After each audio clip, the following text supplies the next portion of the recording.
बहुत समय पहले की बात है। एक राजा को उपहार में किसी ने बाज के 2 बच्चे भेंट किए।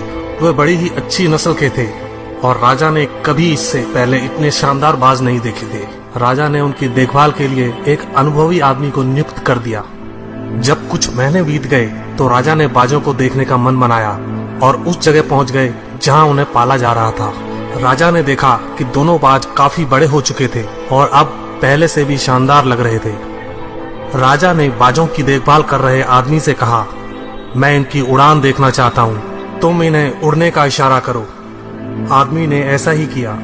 इशारा मिलते ही दोनों बाज उड़ान भरने लगे, पर जहाँ एक बाज आसमान की ऊंचाइयों को छू रहा था, वहीं दूसरा कुछ ऊपर जाकर उसी डाल पर आकर बैठ गया जिससे वो उड़ा था। ये देख राजा को कुछ अजीब लगा। क्या बात है, जहाँ एक बाज इतनी अच्छी उड़ान भर रहा है, वहीं ये दूसरा बाज उड़ना ही नहीं चाह रहा। राजा ने सवाल किया, जी हुजूर, इस बाज के साथ शुरू से यही समस्या है, वो इस डाल को छोड़ता ही नहीं।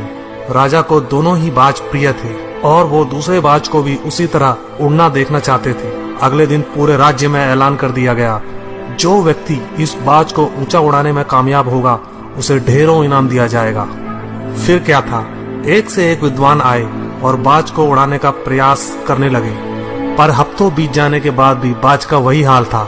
वो थोड़ा सा उड़ता और वापस उसी डाल पर आकर बैठ जाता। फिर एक दिन कुछ अनोखा हुआ। राजा ने देखा कि दोनों बाज आसमान में उड़ रहे हैं। उन्हें अपनी आंखों पर यकीन नहीं हुआ और उन्होंने तुरंत उस व्यक्ति का पता लगाने को कहा जिसने ये कारनामा कर दिखाया था। वह व्यक्ति एक किसान था। अगले दिन वह दरबार में हाजिर हुआ।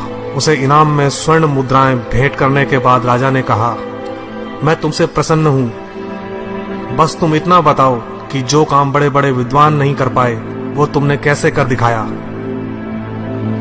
मालिक, मैं तो एक साधारण सा किसान हूँ। मैं ज्ञान की ज्यादा बातें नहीं जानता।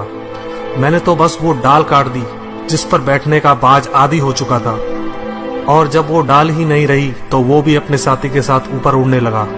दोस्तों, हम सभी ऊंचा उड़ने के लिए ही बने हैं, लेकिन कई बार हम जो कर रहे होते हैं उसके इतने आदी हो जाते हैं कि अपनी उड़ान भरने की, कुछ बड़ा करने की काबिलियत को भूल जाते हैं। यदि आप भी सालों से किसी ऐसे काम में लगे हैं जो आपके सही पोटेंशियल के मुताबिक नहीं है, तो एक बार जरूर सोचिए कि कहीं आपको भी उस डाल को काटने की जरूरत तो नहीं जिस पर आप बैठे हैं।